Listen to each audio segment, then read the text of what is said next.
Hello everyone, स्वागत है आप सभी का बिहार जीविका भर्ती 2025 के ब्लॉक प्रोजेक्ट मैनेजर पोस्ट के लिए। यानी जिन्होंने भी ब्लॉक प्रोजेक्ट मैनेजर पोस्ट के लिए अप्लाई किया है वो इस प्रैक्टिस सेट से लाभ उठा सकते हैं। ठीक है, सब्जेक्ट नॉलेज की प्रैक्टिस सेट है ये, और आज की हमारी जो 8वीं प्रैक्टिस सेट है, 7 प्रैक्टिस सेट है ऑलरेडी इस पर आ चुके हैं। ठीक है, तो चलिए स्टार्ट करते हैं। आज का हमारा पहला प्रश्न है, पंचायती राज के संदर्भ में निम्नलिखित कथनों पर विचार करना है। ठीक है, पंचायती राज से 73वें संविधान संशोधन के तहत प्रत्येक राज्य में एक राज्य वित्त आयोग का गठन करना अनिवार्य है, जो हर 5 साल में पंचायतों की वित्तीय स्थिति की समीक्षा करते हैं। यह पहला कथन है हमारा। ठीक है, दूसरा कथन है, यह संशोधन राज्यों को पिछड़े वर्गों यानी ओबीसीज के लिए सीटों के आरक्षण का प्रावधान करने के लिए बाध्य करता है। और तीसरा कह रहा है कि राज्य चुनाव आयोग जो पंचायतों के चुनाव कराने के लिए जिम्मेदार है, राज्यपाल के अधीन कार्य करता है। ठीक है, तो ये 3 कथन दिए गए हैं पंचायती राज के संदर्भ में, और हमारा ये प्रश्न है कि पूछ रहा है कि उपरोक्त में से कौन सा कथन सही है, यानी तीनों में से कौन सा कथन सही है, ये हमें बताना है। ठीक है, तो अगर बात करें तो जो पहला, अगर इसकी एनालाइज करें इसको, तो जो 73वां संविधान संशोधन है, इसमें प्रत्येक राज्य के लिए एक वित्त आयोग का गठन करने का प्रावधान यानी अनिवार्य प्रावधान है। ठीक है, जो हर 5 साल में पंचायतों की वित्तीय स्थिति की समीक्षा करता है। तो ये ऑप्शन हमारा पहला ऑप्शन सही है, यानी पहला कथन सही है। दूसरा कह रहा है कि यह राज्यों को पिछड़े वर्ग यानी ओबीसी के लिए सीटों के आरक्षण का प्रावधान करने के लिए बाध्य करता है।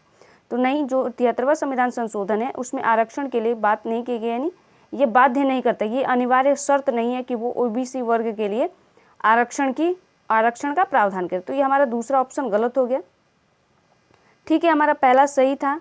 अगर दूसरा गलत हो गया तो दूसरा अगर कट करे तो देखें तो यहाँ पे दोनों में, यहाँ पे 3 टो में 2-2 है, तो काट दे तो ऑप्शन नंबर बी हमारा राइट जवाब होगा। क्योंकि दूसरा हमारा गलत है तो ऑब्वियस सी बात होगी कि तीसरा भी गलत ही होगा। क्योंकि यहाँ पे देखें, अगर तीसरा है तो राज्य चुनाव आयोग जो पंचायतों के चुनाव कराने के लिए जिम्मेदार है, राज्यपाल के अधीन काम करता है। नहीं, राज्य चुनाव आयोग है उसका गठन राज्यपाल द्वारा किया जाता है, लेकिन वो उसके अधीन काम नहीं करता, यानी जो राज्य चुनाव आयोग है राज्यपाल के अधीन काम नहीं करता है। ठीक है, तो ये तीसरा ऑप्शन भी हमारा गलत है, यानी हमारा पहला ऑप्शन सिर्फ सही है और दोनों ऑप्शन ये गलत है। इसलिए हमारा जो राइट आंसर होगा ऑप्शन नंबर बी हमारा जवाब होगा, केवल पहला जो कथन है वो सही है।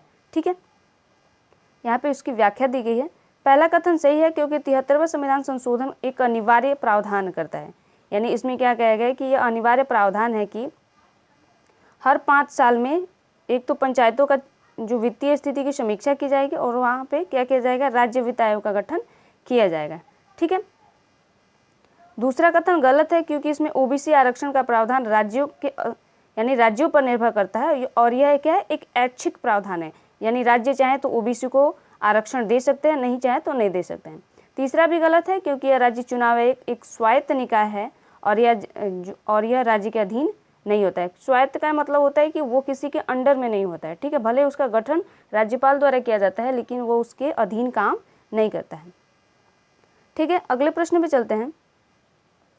अगला प्रश्न है, पंचायतों अनुसूचित क्षेत्रों तक विस्तार अधिनियम 1996, जिसे पेशा के नाम से भी जाना जाता है, के संदर्भ में निम्नलिखित में से कौन सा कथन संदर्भ में निम्नलिखित में से कौन कथनों पर विचार करना है। ठीक, निम्नलिखित जो कथन दिए गए हैं, 3 कथन दिए गए, उस पर विचार करना है। पहला कह रहा है कि पेशा अधिनियम के तहत ग्राम सभा को अनुसूचित क्षेत्रों में आत्मशासन यानी सेल्फ गवर्नेंस के लिए सबसे महत्वपूर्ण इकाई माना जाता है। दूसरा है, यह अधिनियम लघु वन उत्पादों के स्वामित्व को पंचायती हस्तांतरण यानी पंचायतों को हस्तांतरित करता है। और तीसरा कह रहा है कि यह अधिनियम जो है किसी भी राज्य विधानमंडल को ग्राम सभा के परामर्श के बिना अनुसूचित क्षेत्रों में भूमि अधिग्रहण या पुनर्वास पर कानून बनाने के लिए रोकता है। ठीक है, तो अब हमारा प्रश्न है कि उपरोक्त में से कौन सा कथन या कौन सा या से कथन सही है। ठीक है, तो सही पूछ रहा है कि कौन सा कथन सही है। तो अगर बात करें कि कौन सा, अगर आपने इसमें पता कर लिया कि कौन सा एक कथन गलत है तो आप इसका राइट जवाब दे पाएंगे। ठीक है, तो अगर आप तीसरे कथन पे ध्यान दें, तीसरे कथन पे, तो इसमें कह रहा है कि जो किसी भी राज्य विधानमंडल को ग्राम सभा के परामर्श के बिना अनुसूचित क्षेत्र में भूमि अधिग्रहण या पुनर्वास पर कानून बनाने से रोकता है। ठीक है, तो विधानमंडल क्या करता है, ये जो तीसरा ऑप्शन है ना ये गलत है।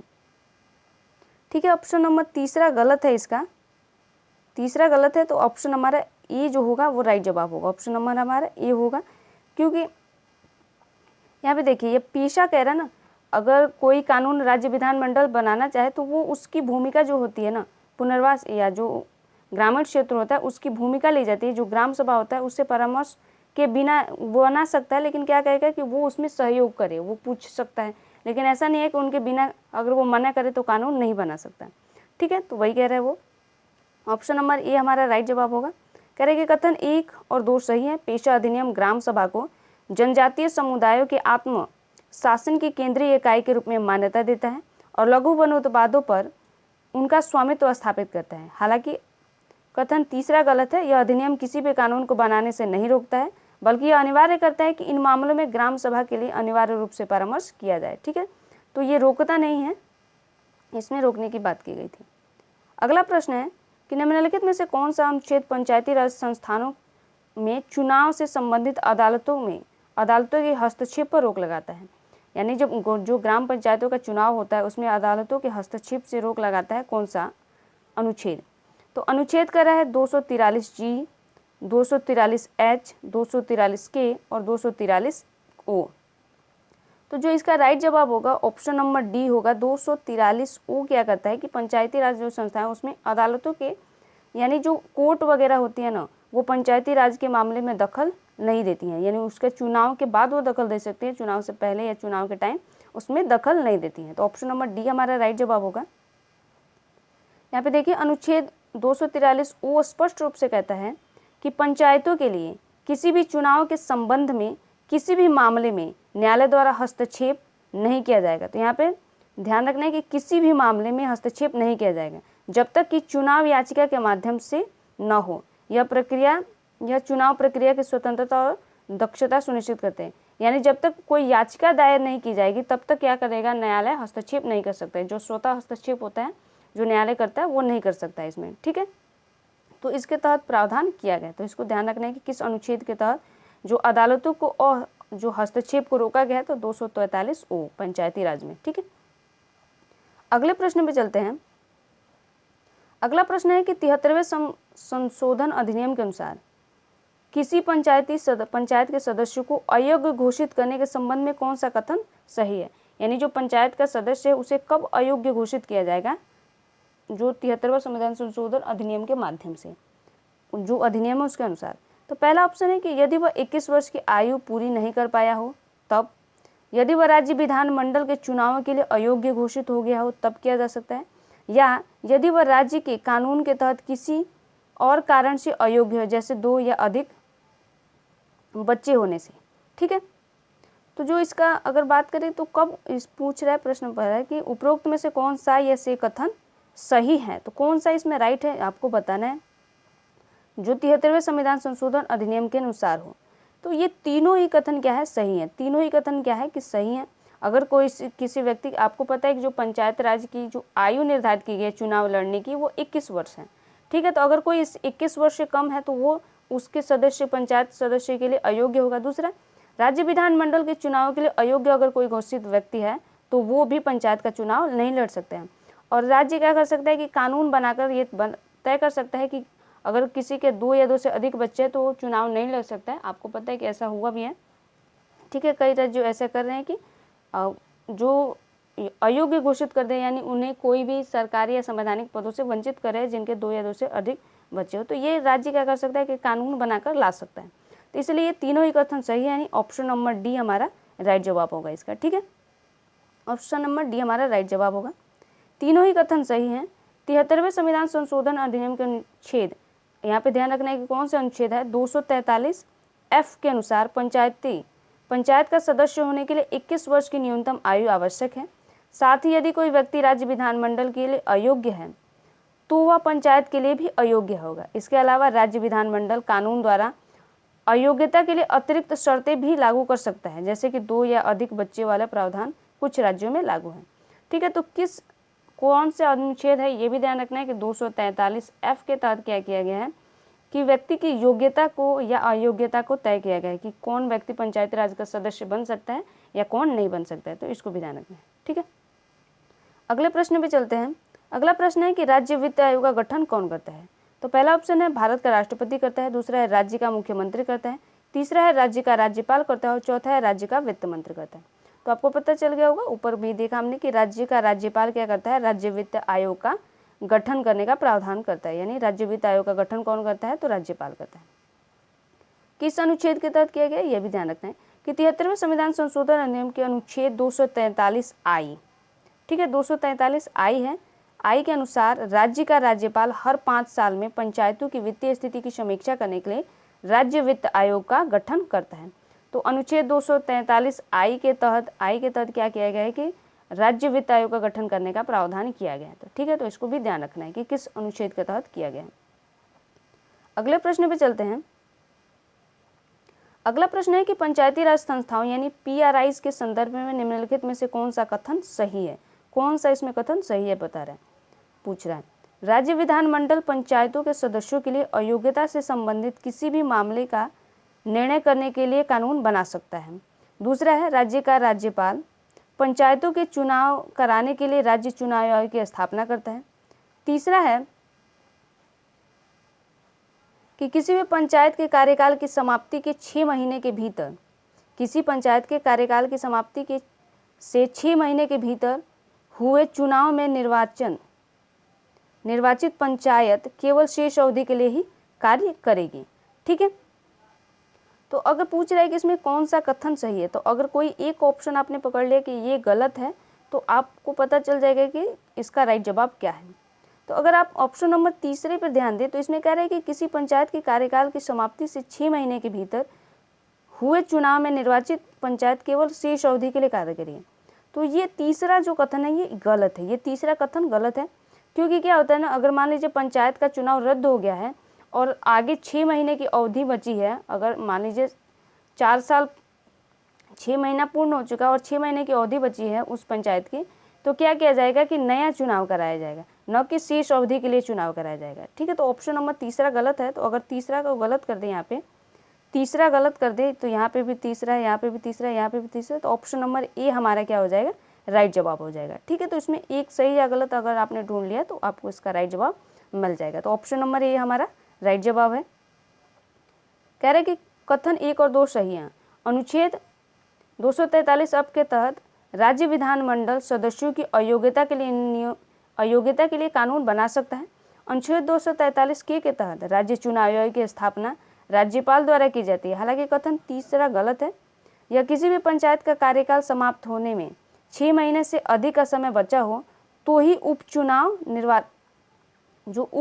द्वारा निर्वाचित पंचायत शेष अवधि के लिए कार्य करे। यानी अगर मान लीजिए कि 4 साल की अवधि है कि में पंचायत का जो चुनाव है भंग हो गया, तो तब नया चुनाव जो शेष कार्यकाल के लिए चुनाव कराया जाएगा। अगर 6 महीने से कम की अवधि बची है या 6 महीने की अवधि बची है तब नहीं कराया जाएगा। ठीक है, तो शेष अवधि के लिए कार्य करेगी। यदि 6 महीने से कम समय बचा है तो नए चुनाव नहीं कराए जाएंगे, क्योंकि अगली पूर्ण अवधि के लिए चुनाव कराया जाएगा। ठीक है, तो अगले 5 साल के लिए फिर से चुनाव कराया जाएगा, न कि शेष अवधि के लिए। तो इसको ध्यान रखना।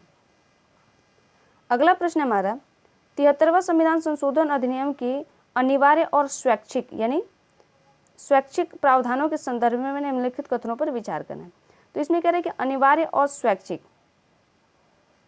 तो पहला कथन हमारा दे रहा है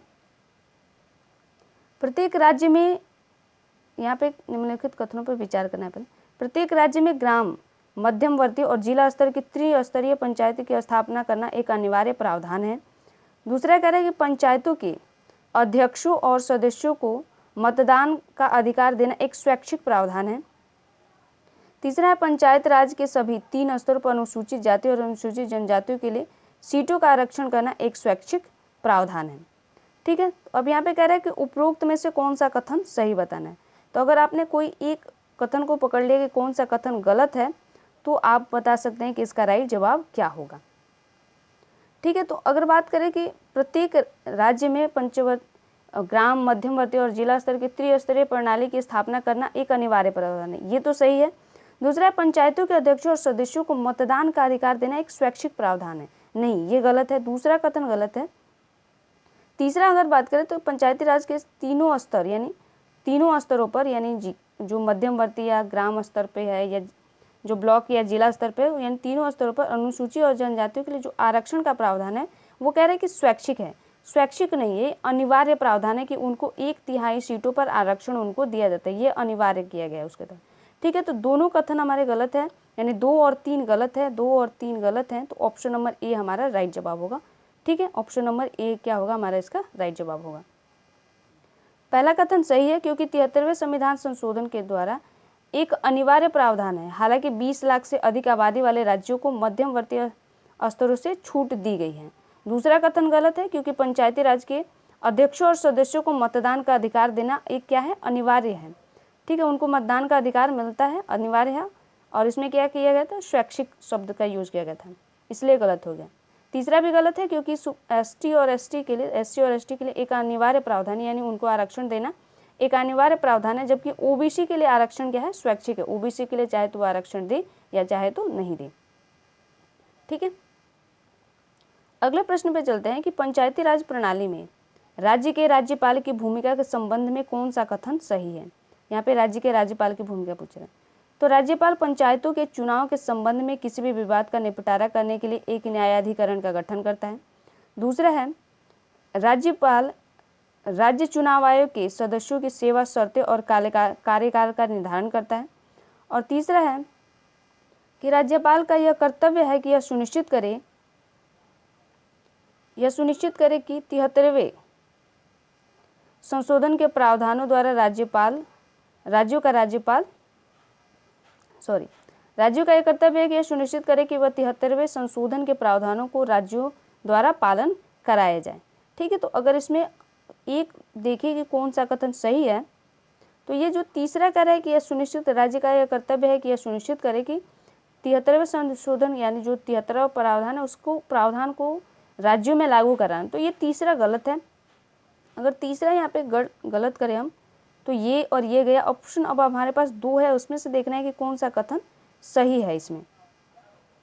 तो पहला कि राज्यों के राज्यपाल यानी जो पंचायतों में चुनाव के संबंध में किसी भी विवाद का निपटारा करने के लिए एक न्यायाधीश प्राधिकरण का गठन करता है। नहीं, ये पहला गलत है। राज्य का राज्यपाल राज्य चुनाव आयोग के सदस्यों की सेवा शर्तें और कार्यकाल का निर्धारण करता है।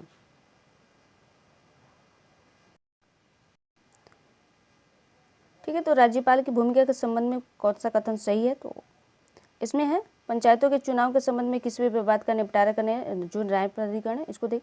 इसमें जो कौन सा कथन पूछ रहे कि सही है, तो इसमें जो ऑप्शन नंबर दूसरा हो गया, राज्य का राज्यपाल चुनाव आयोग के सदस्यों की सेवा शर्तें और कार्यकाल का निर्धारण करता है। ठीक है, तो ऑप्शन नंबर जो हमारा बी होगा इसका राइट जवाब होगा, ऑप्शन नंबर बी हमारा राइट जवाब होगा। ठीक है, यहाँ पे देख लेते हैं कि यह अनुच्छेद 243 के अनुसार राज्य का राज्यपाल चुनाव के सदस्यों की सेवा शर्तें और कार्यकाल का निर्धारण करता है। दूसरा पहला कथन गलत है क्योंकि चुनाव संबंधित विवादों का निपटारा चुनाव याचिका के माध्यम से किया जाता है, न कि राज्यपाल द्वारा गठित न्यायाधिकरण द्वारा। तीसरा भी गलत है क्योंकि यह सुनिश्चित करता है कि 73वें संशोधन का पालन हो या सर्वोच्च न्यायालय और उच्च न्यायालय के कार्य है, न कि राज्यपाल के। यानी जो न्यायालय का जो होता है सुप्रीम कोर्ट यह सुनिश्चित करता है कि जो 73वां संविधान संशोधन अधिनियम हो, सुप्रीम कोर्ट हाई कोर्ट का काम होता है कि वो उसको लागू कराए, न कि राज्य का राज्यपाल इसको लागू कराने का।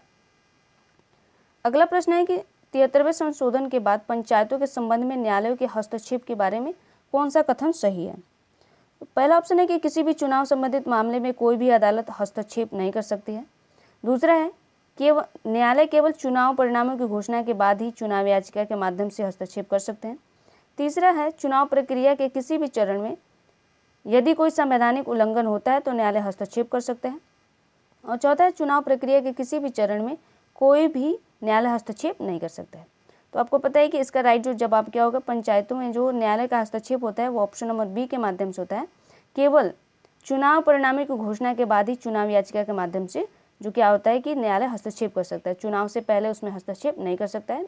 ठीक है, अगर कोई याचिका दायर की जाती है, याचिका अगर दायर की गई है तभी उसमें क्या करेगा, चुनाव से जो ग्राम पंचायत के चुनाव है उसमें हस्तक्षेप करता है न्यायालय। ठीक है, तो न्यायालय केवल चुनाव परिणाम की घोषणा के बाद ही चुनाव याचिका के माध्यम से हस्तक्षेप कर सकता है।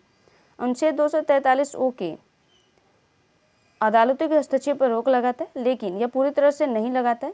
यह प्रावधान करता है कि किसी भी चुनाव को केवल याचिका के माध्यम से चुनौती दी जा सकती है और यह याचिका चुनावी परिणाम की घोषणा के बाद ही दायर की जा सकती है। यानी जब चुनाव हो जाएंगे उसके बाद क्या की जाएगी कि सुप्रीम कोर्ट, हाई कोर्ट या जिला न्यायालय जहाँ पे भी है वहाँ पे याचिका की जाएगी, न कि उससे पहले।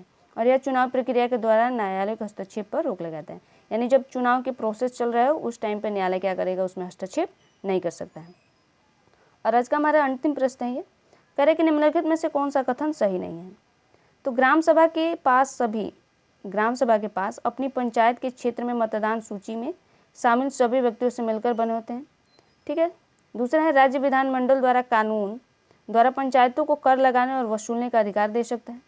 तीसरा है, पंचायतों को आर्थिक विकास और सामाजिक न्याय की योजनाओं को तैयार करने और लागू कराने की जिम्मेदारी दी गई है। और चौथा है, पंचायतों की शक्तियां, अधिकार और जिम्मेदारियों को 12वीं अनुसूची में सूचीबद्ध किया गया है।